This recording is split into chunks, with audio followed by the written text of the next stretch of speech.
Hello and welcome back. As always, my name is Laser, and today we're gonna talk about one of my most anticipated games of 2017. Of course, it's Middle-earth Shadow of War.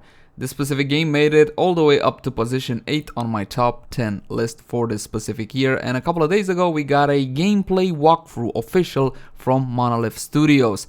So let's check it out. I'm not gonna do a reaction video, okay? This is more of an analysis slash discussion video about the actual gameplay footage we got so far. So again, let's see what did they do. Alright, let me play this. Okay, so as far as I can tell, the graphics engine has improved quite a bit. It's not that the initial Shadow of Mordor didn't look all that great anyway, so graphics definitely look good. Keep in mind this is alpha gameplay footage, as you can see, and it is in-game footage. While maybe not a lot of gameplay shown, but it's definitely in-game footage. This is the map, a whole lot better than a two-dimensional map which we got in the initial game. Definitely much better. I like the rendering on each and every single citadel there we're gonna have to attack and destroy from what it appears. You see, it's not just one generic icon for them. Each and every one are actually detailed out and have on their own model. You also have a list of what I see are defenders of each specific citadel. I'm not sure we can get details on each and every one. They're not showing that, you know, but I'm wondering if I can actually select each and every defender so I can get us somehow strengths and weaknesses, or maybe infiltrate spies and stuff like that to find out how can I actually better attack that citadel, because this is what we're doing right now. Right, we're taking everybody and we're attacking this citadel. Also, I think the font is kind of a little bit weird considering this is medieval times, but that's just a very small gripe. I didn't see them set up the army to attack though. Have you seen anything like that? I mean, did I select the soldiers on going it, or do I just have like one army and I take everything with me all the time?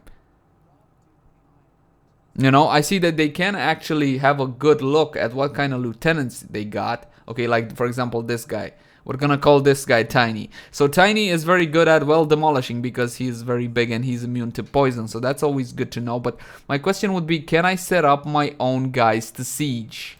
You know? There we go, we got defenders there. Stormbringer, Cursed Shaman. Okay, so apparently somewhere in the story he was on our side and now he betrayed us to Sauron.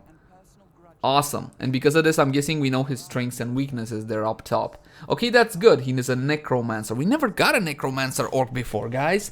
That's awesome. It's weird that Shadow of War, in general, Middle-earth treats orcs to be so smart as these guys. They're captains at the very least. They're so well-spoken, so intelligent to be a necromancer, you know, or shamans or stuff like that. Definitely very interesting. So again, if I can actually know what are the defenses of the citadel I'm attacking, so I can plan out what I'm gonna do. That would be definitely super interesting, you know, kind of strategize a little bit. Or do I just take my army and yay, awesome? Because right now this isn't really gameplay footage. Okay, it's in-game footage. It's just cutscene over cutscene over cutscene for the most part, from what I can see. Oh my god, volley of arrows and catapult fire. Damn, ouch. Okay, so break through the main gate. Okay, the same elf shot we had in the first one. Nice, you can shoot the boulders out of the sky. And oh! Yeah, you see, this is... I thought I missed it in the first time I saw this, but you see, he took like no damage. Why is that? I'm guessing it's simply this is a video for marketing purposes, so yeah, that's why he didn't die there, but that sure looked like it could have killed somebody. Okay, so Tiny is actually trying to break down the gate. Everybody else is bashing their head against the wall, and of course, because I am me, I'm jumping over it. Oh, Shadow Step, nice one, just like the same ability we had in the first game. Shadow Step, always awesome. And I see he's executing fools. I see upper left side of the screen you have the execution thing going for you. Bright Lord Cursed. He actually used Sauron's power against us, trying to curse us. Cool. Okay, so that's actual combat. No, here's another execution. Okay, if you guys remember, we had in the first one a specific rune for our sword, which gave us access to the Storm of Urfael, which allowed you for a brief period of time to go in execution into execution into execution. And from what I can see, this is kind of what's going on here, but we got him. Curse broken. And now what? Okay, he's just executing him with the hammer. Brand new execution, of course, was to be expected for the most part. That hammer there was actually a gift from Sauron to Celebrimbor, if I remember correctly.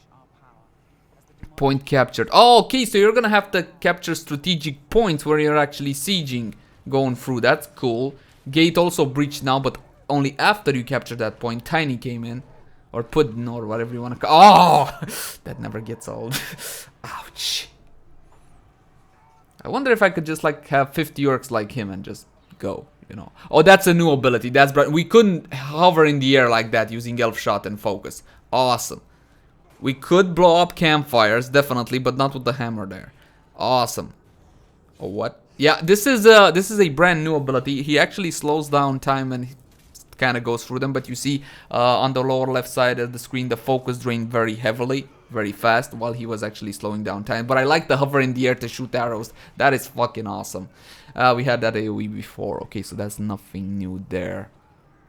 Definitely looks cool, but he just goes from execution to execution. I would love to see some more of the actual gameplay, maybe a bit more of the interface, maybe more of the world map. You know, that would have been nice to see as well. Stealth kills, easy mode, okay. He did something before though. Oh, double stealth kills using Celebrimbor's Wraith powers. Awesome, we didn't have that before, okay? We did not have this before. This is a brand new one. You could only take one out stealth and the other one normal. And this is again a new ability. He was actually able to use Wraith powers to drag an enemy to his position, which again are brand new powers. We had some arrows there which you could have picked up. He didn't, because apparently no matter how many arrows he fires, he still has 14. Going for objectives, okay. Breaching the walls for a flanking maneuver. Very nice, very nice. I wonder if you're gonna actually have to figure these out on your own, or they're just gonna tell you these are your objectives, because I'm not seeing anywhere on the screen right now what are your objectives. You know, stealth kill, easy mode. So I'm guessing these will be objectives which you just need to fill out. Oh yes, he didn't die, cheated death, very interesting. You for sure you thought it was killed, since he'd said there very clearly it's slain, but apparently not. Now this seems very interesting to me. Apparently we actually planted a spy. I'm guessing we dominated him. Yeah, like you used to do in the first game with the hand and the everything. And because we dominated him and practically had a spy on the inside, he actually helps us in killing this guy. This is one very good example of how the Nemesis system can work. You know, I loved the Nemesis system in the original game. I thought it had humongous potential, and here in the second game they actually evolved it and make it control more of the game. It's absolutely awesome. I cannot wait to play it. Now here's another big thing. You see, he picked up the Rohirrim armor. In the first one, we didn't really get, well, what we got, runes on swords for the most part. We didn't really get gear. Here you actually get armor. As you can see, you have your swords, you have your arrow, you have something for your head, from what I saw there really quick. And you also have a chest armor, and it's actually visible on the main character. In the first one, we didn't really have any aesthetics changes apart from the skins we could have gotten. So that's awesome. Definitely awesome. Now check out this guy. I'm actually gonna pump up the sound a little bit here because I want you to hear him talk. Mine, and you've stolen my tail.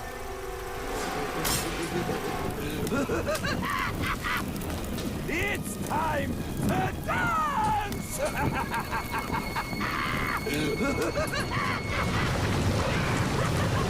Alright, so you kind of saw that character there. I just feel that, at least, I don't know what to say. The orcs have way too much personality.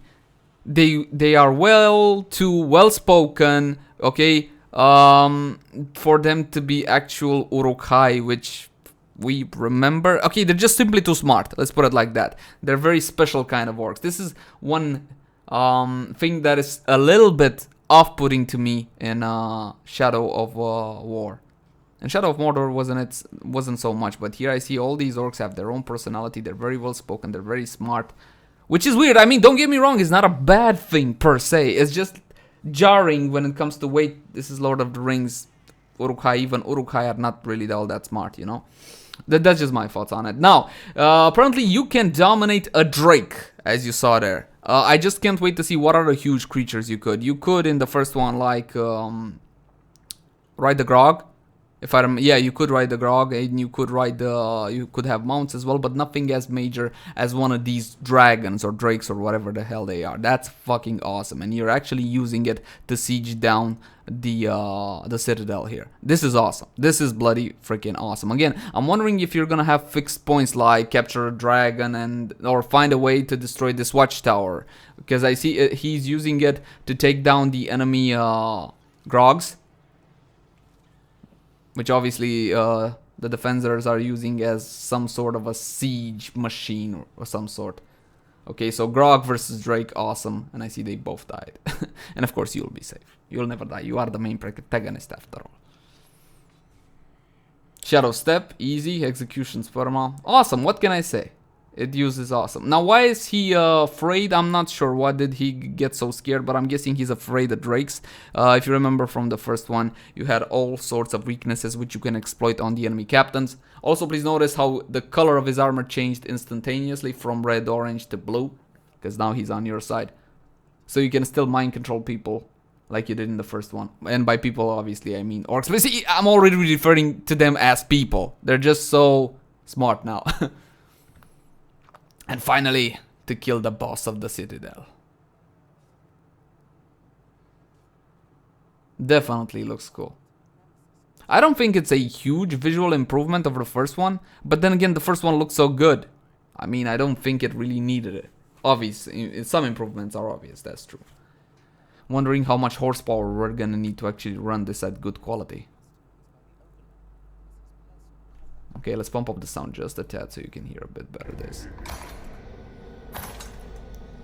It's the Lord of Mordor himself. And again, very strong personality. I would expect this, to be honest. I think it's fine considering this is the boss of the Citadel, okay? There's gotta be some smart orcs. We saw smart orcs before, and usually they were chieftains and all whatnot. So much pain. Very nicely done. I like the ton of details on the skulls they put in there. I know a thing or two about pain. And this guy actually has a freaking flamethrower. We never saw a flamethrower in the movie. Never ever. But hey, it could be doable, right?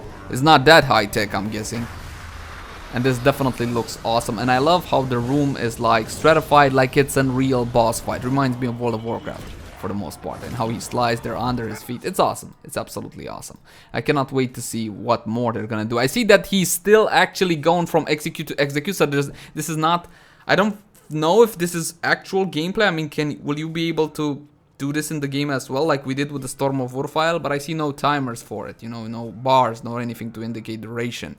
But he's just executing normal porks, obviously, and throwing out execution on the big boss as well. He's already like at 50% hit points. I like how the orcs purred there since they stood in fire.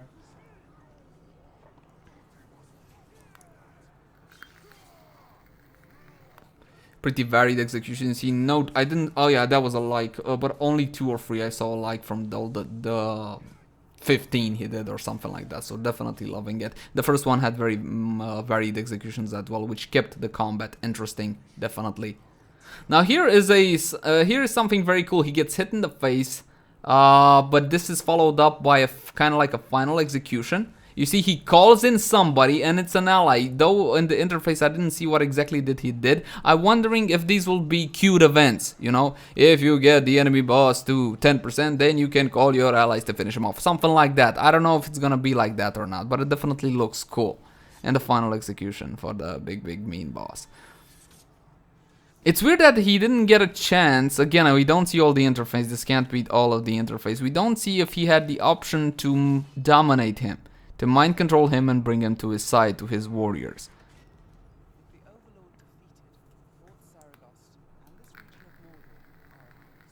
Alright, so practically we got the Citadel and the specific region of Mordor. What can I say, guys? It definitely looks interesting. I'm gonna cover the hell out of this game, okay? As soon as possible, as soon as I get the actual game and can play it. Obviously, I'm gonna bring you gameplay footage. We're gonna have talks about it, okay, analysis, and probably a review as soon as I get enough of it. I love the fact that they evolved the Nemesis system a whole lot more, that it controls a whole lot more.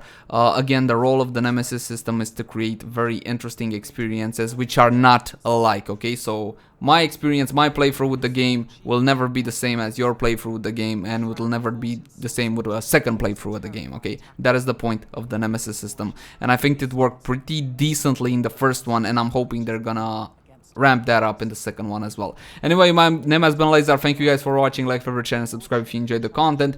Please let me know in the comment section down below, what do you think of Shadow of War? Are you excited? Are you gonna pick it up? Wait for reviews. This is my recommendation to you guys. I'm off. Bye bye everybody. Bye bye.